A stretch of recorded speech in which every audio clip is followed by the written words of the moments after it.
everyone, it's me, Gamer54, back to another video today.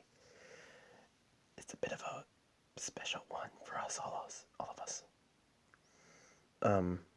Well, not really SMI. I really tried to do like a whispering voice, but I couldn't do it. But let's check it out. It's the middle of the night right now.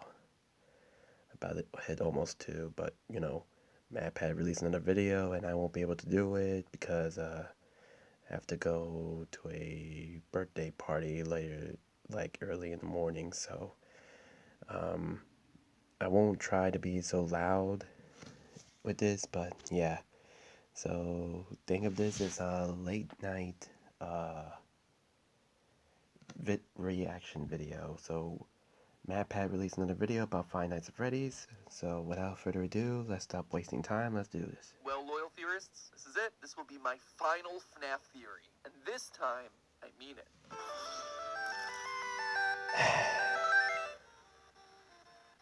Oh, and Michael Afton.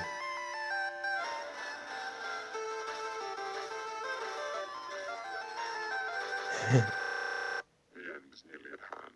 The pieces are in place for you. You missed it last week. Look for the green, and remember everything I taught you. Remember, dates are important. Remember that time is running out. 2 videos left. Welcome to Game Theory, the show that, by my count, has had no less than 10 final FNAF theories. At this point, it's practically become its own meme, but this time, it's no joke. After 66 theories, 3 live talkbacks, and 1 bangin' remix... Exotic words. Make that 2 bangin' remixes? Today, I end my coverage. I'm bopping my head. After this, there's only 1 final game theory, and then the curtain closes on my time as host, and Tom will have to step into the spotlight. Hope you're ready for the challenge there, Tom.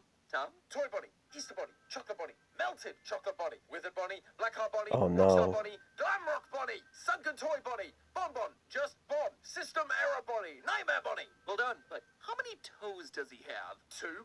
No, 3. 5? Again. The first step of FNAF theorizing. Slowly losing your mind. I think he's gonna do just fine. You know, I did consider making my final theory about FNAF, but I actually have something really special planned for that one. So special, in fact, that we're gonna be doing a premiere for it on this channel next Saturday, March 9th at 2 p.m. Eastern, 11 a.m. Pacific. Darn. Some fun. You guys will be able to chat with me live as that video releases. And who knows, there might even be some secrets to find. And most importantly of all, I get to say my final goodbye and thank you to all of you for the last 13 years. Don't make me do this. Next week, March 9th at 2 p.m. Eastern, 11 a.m. Pacific. Make sure you're subscribed so you're notified when that one goes live. Speaking of March 9th, just a quick reminder that that's also the final day of sales for my U2s. Once I retire as host on the 9th of March, it too will retire and be gone forever. So if you do want this little piece of game theory history, or, you know, your own little psychic friend Fredbear, head on over to U2s.com or click the link in the description to grab your MadPat figurine and FNAF pins before they're nothing but a distant memory. Kind of like Dream Theory, but enough housekeeping, it's time to talk about FNAF. And let me tell you, I've spent a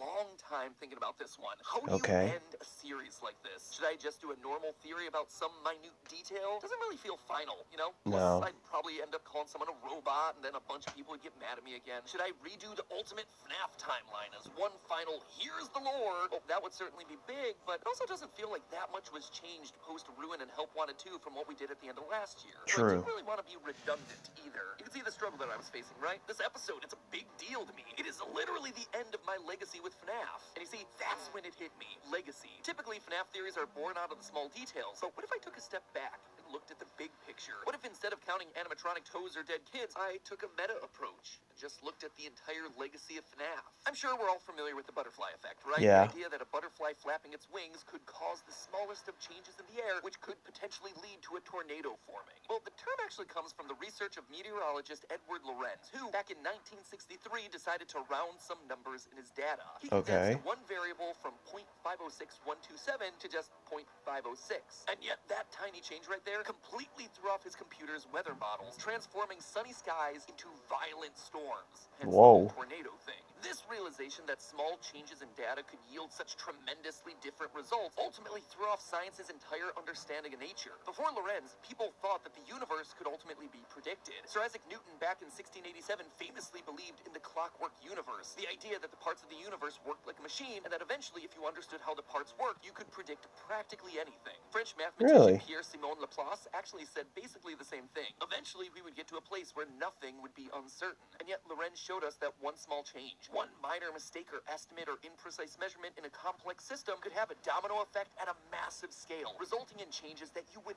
never see coming. For example, in 1928, Alexander Fleming discovered that there was mold in his petri dish. But rather than just throwing it away or cleaning it up, he decided to study it, which then led to the discovery of penicillin, a life-saving antibiotic that could be used to treat meningitis, pneumonia, gonorrhea, syphilis, blood poisoning, and many others. Or if you want another example, you have the explosion of hip-hop music largely owing its origins to a random lightning strike in New York City. In 1977, a bolt of lightning put the city of New York into a 25-hour blackout. So what do you do for all that time that you're stuck in the dark? You loot and pillage, baby. New Yorkers started to ransack storefronts, including music shops full of instruments and supplies. Suddenly, expensive DJ equipment was in the hands of young aspiring musicians eager to experiment with hip-hop, which was a new genre of music just hitting the local scene. And thus, hip-hop was truly able to thrive. History is full of these sorts of stories, from the foundations of medicine and music to even stuff as extreme as the origins of both World War I and II. Why do I bring all this serious stuff up in relation to Spooky Bear Game? Because FNAF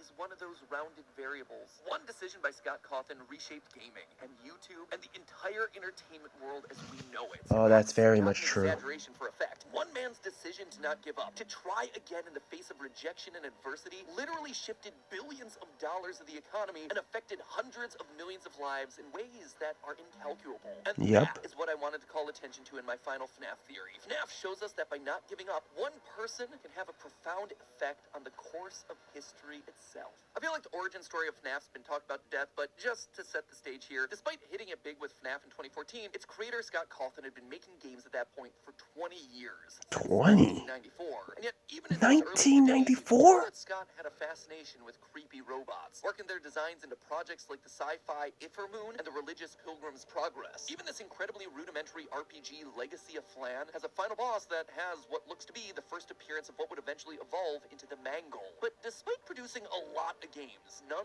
really ever caught the public's eye. And then came Chipper & Sons Lumber Company, where initial reviews, what few there were rough. And as the story goes, it was the reaction to James Stephanie Sterling that would change the course of Cawthon's career forever. Thank God for her. It's just all over the place, and that thing looks like it's gonna kill your children. I imagine the phrase, "kill me," is stated over and over again in the world of Chipper and Sons. Dang. Oh, they're robot beavers. That's not good. I think he's the only living thing in this world. This repeated criticism, plus the lack of financial stability, brought Scott down to his lowest. Ready to quit games, he decided to try one final time and lean into the thing that had been leveled at him time and time again, the creepy robotic animations. And thus, Five Nights at Freddy's was born. And that right there, that's gonna act as our nexus point. The one flap of a butterfly wing. The decision to make a final game instead of just giving up. Now, let's see how it all maps out from there. Let's start with just the obvious downstream effects of this. That one game, over the course of the last decade, has spun off into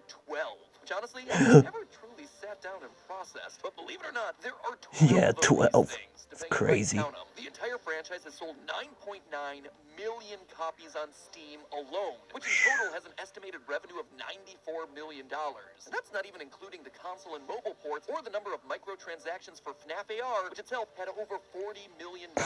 It's also worth pointing out that of the $94 million, $55 million of that was just from Steam sales of Security Breach, because that one was actually at full price as opposed to all the others, which were either free or a couple of bucks. And while the first 4 FNAF games were entirely a one-man job, the rest have included voice actors, composers, entirely separate game studios like Steel Wool and Illumix. Even to this day, we're seeing this continue with studios like Megacat, who up until now have been focused on releasing games on retro consoles, very niche market, but that made them perfect to create the retro-style pixelated FNAF game Into the Pit, releasing later this year. By pairing up with these smaller companies that they're making Fazbear Frights into games? Bigger, better games, he's also been able to use his single single game's success to put millions of eyeballs and millions of dollars into each of these companies. As a result of their work with FNAF, Illumix started working with Disney on features found throughout the parks. And if Steel Wool ever do release a game outside of FNAF in the future, you can bet that it's going to have itself a fan base attached to it because people now know about them and they're going to want to see what other work they can do. So true. that's on the game side, or at least it's on the official game side. But stopping there would be overlooking the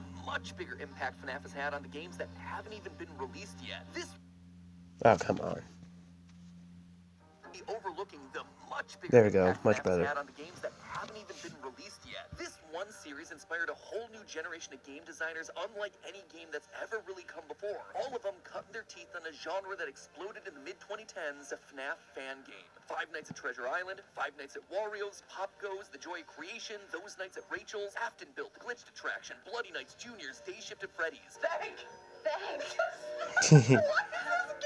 I could go on and on and on for days. Some of these were just for the memes, others were more serious attempts at making games inspired by FNAF, and many of them were just taking the world that Scott had created and broadening it outward into the game that I hope they wanted didn't to show make. what If I you go on think they the just game store, you'll showed. find I'm not gonna thousands say of its fan name, games, but I and don't do want mean it to be. thousands. If you search just for FNAF and select games, you're presented with 36 games per page and 277 pages available. That's Dang. 9,961 games that are tagged using FNAF. And if you're sitting there thinking, hold on, the math there doesn't add up, you're right, good noticing. That's because I had to remove 11 of Scott's own games that were posted on that list. Though, I'm pretty sure that there are some out there who'd like to pretend that FNAF World was a fan game. Each and every one of those 10,000 fan games represents a budding game designer, sometimes several. And while yeah, many of those creators are likely never going to pursue game design full-time, there are some who will, either independently or as part of a bigger studio, going on to have their shot at creating their own mega franchise, their shot to transform the industry. And already you can see that some of these devs are finding success, to the point where many of them have created multiple different games at this point, turning their fan projects into full-on franchises of their own. And all of this is without even mentioning the Fanverse initiative, where Scott invested money and resources into some of the most promising projects to help those fledgling businesses grow. Now, the success of that one is up for debate for various reasons, but the point ultimately True. stands. There was some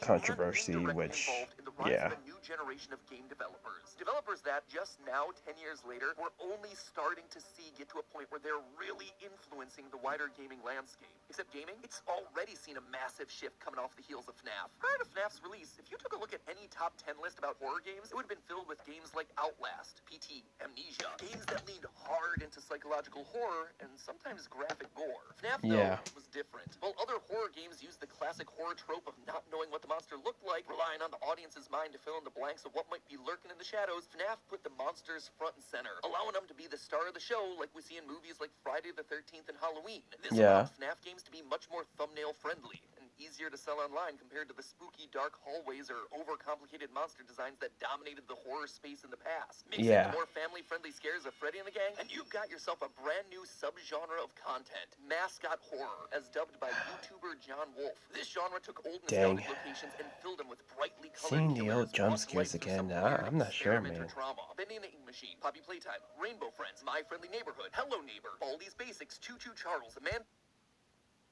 Respectfully, just remove Hello Neighbor from that list, but I mean, it's dark, so it's like, hopefully I don't get any nightmares from the whole Chica jump scares, because I don't usually watch anything horror related, but now here I am doing FNAF reaction video, like, in the middle of the night. Ooh boy. The Adventure, and of course, Cart and a Band. And that's not even dipping into the hundreds of lesser-known titles like Joyville. It was FNAF who paved the way for all of these games. Poppy sold 2 million copies in 2 years. Bendy has made over $30 million just off of its 2 major installments. Hello Neighbor is a thing that continues to exist. And while people complain about oversaturation in the market at this point, there is no denying that the formula has worked extremely well for the better part of the last 10 years. But maybe you're sick of games. You want to read a book? Well, I hope you're excited to read the 7 Hello Neighbor books, 5 Bendy books, or the Poppy Playtime Employee Handbook that's coming out later this year. What? Mascot horror franchises now also line the shelves of your local Barnes & Noble. Why? Because FNAF did it first. Oh sure, Scholastic had done some video game book publishing in the past, mostly guidebooks and activity books, but after the success of the FNAF trilogy, they began to publish other video game books like Assassin's Creed Last Descendants, World of Warcraft Traveler. This led them to launch an entirely separate wing to their business, AFK, the video game-specific book department. It's these guys who are publishing all the books that Tom is now going to have to read.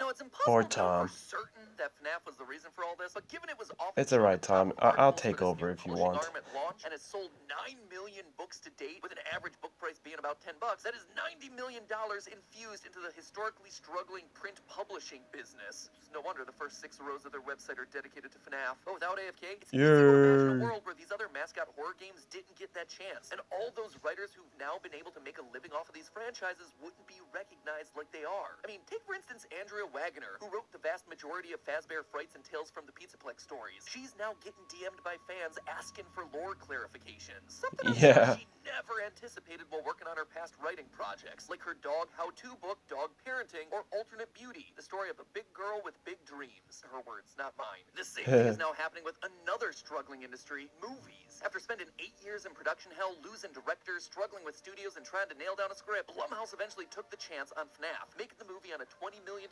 budget and earning back nearly $300 million. If you don't think Hollywood has taken strong notice of that when they are struggling to get butts in seats, you are wrong. You think it's a coincidence that 2 months after FNAF's release, Bendy announced his big screen debut? And while a Poppy Playtime movie was already in the works with Studio 71, I can almost guarantee conversations with studios around it have shifted in the aftermath of FNAF. And who knows what other mascot horror games might end up with movies down the line. And not only is it Respectfully getting not Hello Neighbor. greenlit, it's also reshaping film studio priorities. As they continue to fumble around in the dark, struggling to find ways to compete with online content, I've literally had conversations with people in the film space about how they're trying to tap into that FNAF audience, that online community. The success of this one film will be shaping the types of movies that get made and how they look moving forward. I guarantee it. But while movie releases mean big bucks for big studios, the economic ramifications go way beyond just extra cash in the pocket of Jason Blum. The FNAF movie was shot in New Orleans, which, since Hurricane Katrina, has been an economically depressed part of the country. Now, I didn't know this at the time, but from speaking to local actors and business owners while I was down there filming last year, I learned that New Orleans actually has a long history in film production. When the state government of Louisiana first introduced tax breaks for film productions back in 2002, over 1,000 projects happened down there in the span of 7 years. Those productions created jobs, hired locals, and brought millions of dollars back into the city. However, pre-COVID, those incentives were rolled back, and productions have now started to move to other places like Georgia. That's why so many of the local actors and business owners I spoke with while down there were eager to see the FNAF movie in town. By shooting in New Orleans, a huge chunk of that $20 million budget was going to accommodations, drivers, caterers, local talent, location rentals, equipment, and other general resources that help local businesses thrive, and maybe start a domino effect to get other movies back in the region. Regardless of all of that, the point is that this one decision to try one final game, it's grown beyond itself. It's no longer about just making its own franchise full of games. It's spread to all corners of the media industry and to so many other IPs and creators, spawning a wave of new franchises and giving life to so many careers that otherwise might not have had a chance. But speaking of careers, there's one final area that's also needed to be addressed, an area that has been so affected by FNAF it's crazy to not talk about, and that of course is YouTube. FNAF has done a lot of numbers for a lot of industries, but its effect on the YouTube landscape is still visible to this day, and in a much more obvious way. When FNAF first launched, it was just one of many games that YouTubers started playing because spooky games got big views. This game gave rise to some of the biggest names on the platform, names that are still going strong today. Let's players like Corey X Kenshin and Markiplier, who've been on YouTube for a couple of years, but saw their careers accelerate in parallel alongside the FNAF releases. You also had a massive surge in nerdcore musical artists, like The Living Tombstone, whose FNAF song was at 1 million views in a couple of weeks, whereas most other songs they would release would have a few 100,000 views months after release. And machinima creators started using FNAF models and characters to tell their own unique stories long before the FNAF movie ever hit theaters, racking up literally billions of views. But what truly set FNAF apart were obviously the hidden details cluing fans into the bigger story. This, more than anything else, ignited the internet's passion like never before, giving rise to the theorist community. People like Dawko, Razbowski, 8-Bit Ryan, Rytoast, ID's Fantasy, Hyperdroid, John FNAF, and of course, us, going through this piece by piece in order to find the hidden story within it. Now, contrary to popular belief, FNAF wasn't the first thing that actually had us creating lore theories. That was always just part of the channel's DNA. But before FNAF, we were coming up with lore theories for franchises where the story was basically well known. Whether or not Majora's Mask is an allegory for grieving, you get the story of a moon crashing down. Regardless of whether Peach is Rosalina's mom, you get the basic premise of Mario Galaxy. Humans certainly might be Pokemon. That's not really affecting anyone's journey to become a league champ. But FNAF was different. It showed that games could be built off of withholding the lore and forcing the fan base to solve it. By leaving the And door suffer. open and never confirming anything, Scott allowed YouTubers, Redditors, and just general fans to continually assess and reassess the lore, find new directions, new hot takes. And that means that we're still theorizing about it to this very day. Yep. Frustrating? Absolutely. Mm-hmm. Heck, maybe now that I'm retiring from the channel, I can track Scott down and get some answers out of him. But it's also entertaining. And the success of this theory-based model on YouTube has carried over into the mainstream, where now almost every game and movie release is designed with theory crafting I wonder in how mind. serious While it's Matt Pitt is impossible to about that. calculate the full scope of FNAF on YouTube, I was able to find that there are 106 videos with more than 10 million views each. Together, they total roughly 5.4 billion views on just their very own. And if we assume that they're getting the standard gaming CPM on YouTube, which is about $4.55, that thens a total earning across all of those videos of $24,570,000 in ad revenue. Markiplier's literally gone on record to say that the house that he lives in is the house that FNAF paid for. And he's joked on his Distractable podcast about how lucrative FNAF's been for him. Let's go into a fan favorite here. Five Nights at Freddy's. Boo. So there's two ways I could look at this, right? I could look at it from the game purely by itself, or I could look at it at the dividends it is paid out for me specifically.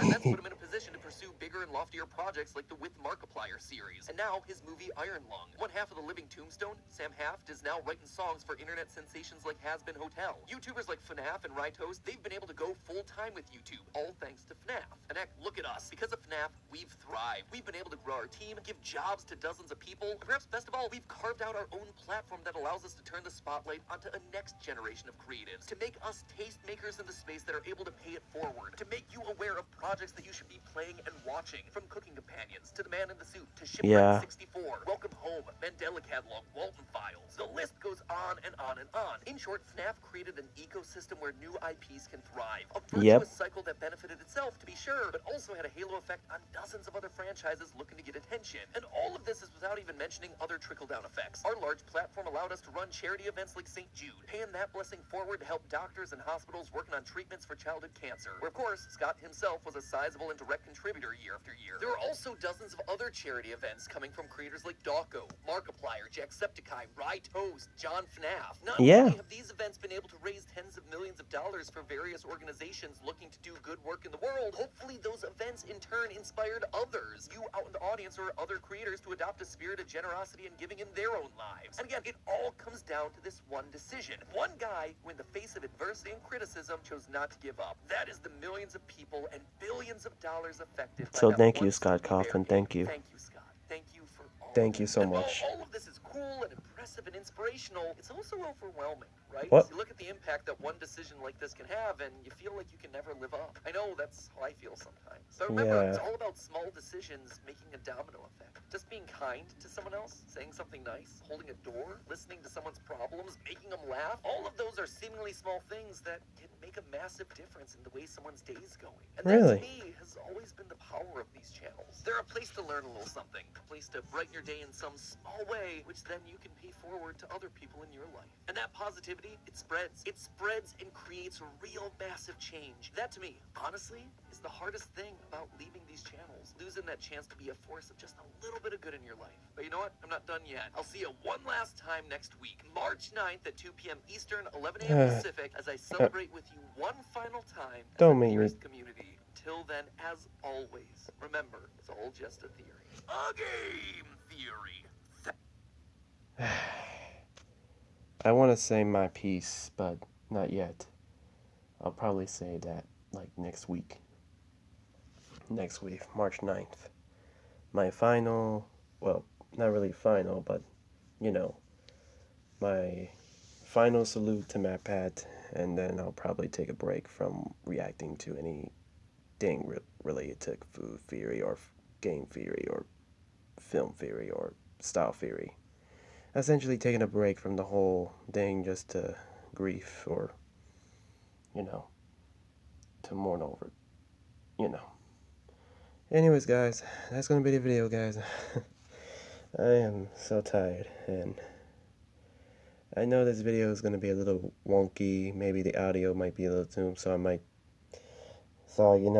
to be up a little bit more just to, you know, check the footage and, you know, see if the audio's good, see if it's good, and such. So I'm just gonna do that, and then I'm just gonna hit the bed.